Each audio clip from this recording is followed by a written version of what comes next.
Dementia Researcher with a blog and a rating. Out of nowhere, it has come to my attention that I have less than 6 months of funding remaining on my PhD studentship. In fact, having consulted my Gantt chart yesterday, it would appear that I have 4.5 months remaining, which hasn't exactly been music to my ears. As a result, my already divided attention has been further fractured, as I've had to look to the future, making plans for post-PhD. I must preface this by saying that I am in an advantageous position. In recent months, I have been working very part-time alongside my PhD, with the assurance that my hours can increase upon its completion.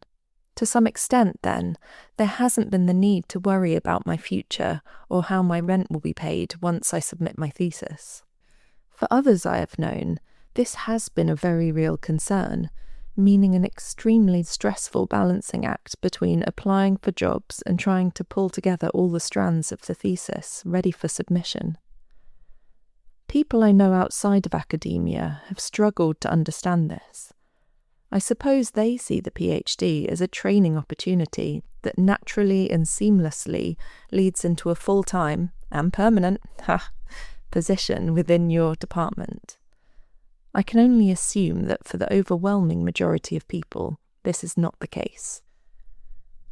With my future somewhat secure, the logical thing would have been to focus my attention entirely on the current, extremely laborious phase of my analysis. Alas, I thrive on making life harder for myself, so instead have spent the last 2 months putting together an application for a postdoctoral fellowship. This has kind of come out of nowhere.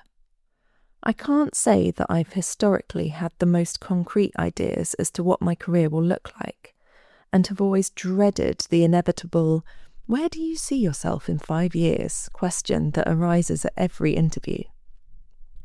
I can guarantee I was asked that question when I interviewed for my PhD, and I can likewise guarantee that I would have garbled some vague response about continuing to work in my field in whatever guise. I've always found the question of my career intentions difficult to answer, as I know I should be demonstrating my ambition and outlining the steps to get there, but in reality the end goal has always felt slightly out of focus. With no effort on my part, that lack of focus really seems to have shifted recently. For the last 6 months, making progress with my PhD has felt a bit like wading through treacle, with my analysis being in a less advanced stage than I would have hoped by this point.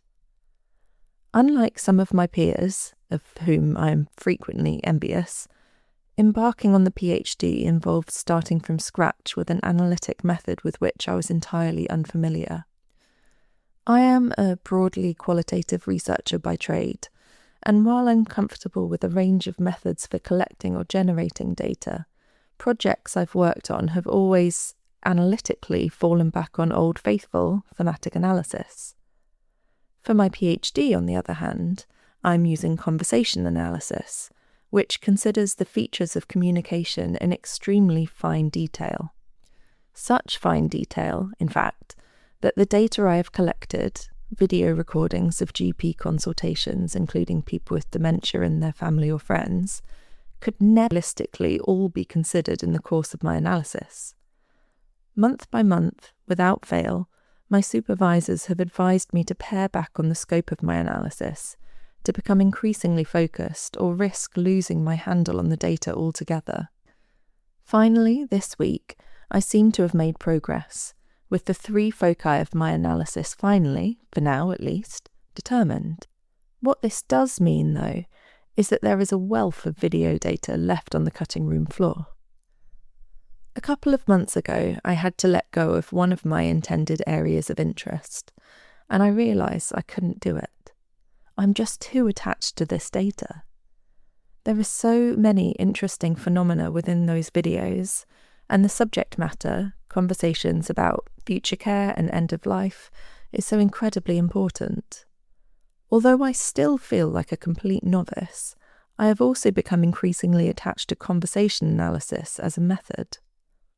The focus on tiny, seemingly inconsequential details really appeals to my nature and likely plays to my strengths. The idea of abandoning my data come the end of my PhD just seemed impossible.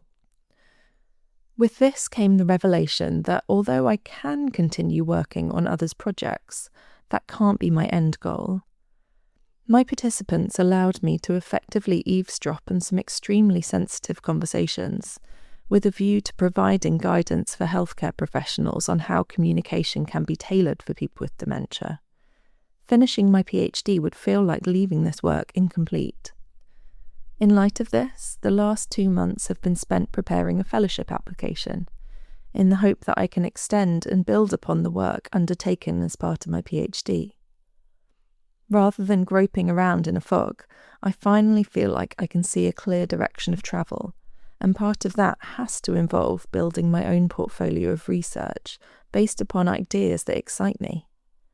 So, while my time has been further divided, and even if that application comes to nothing, it won't have been in vain. Now, feeling more confident as to the destination, I can start picking out the journey. Thank you for listening. Join the Dementia Research bloggers and share your own views.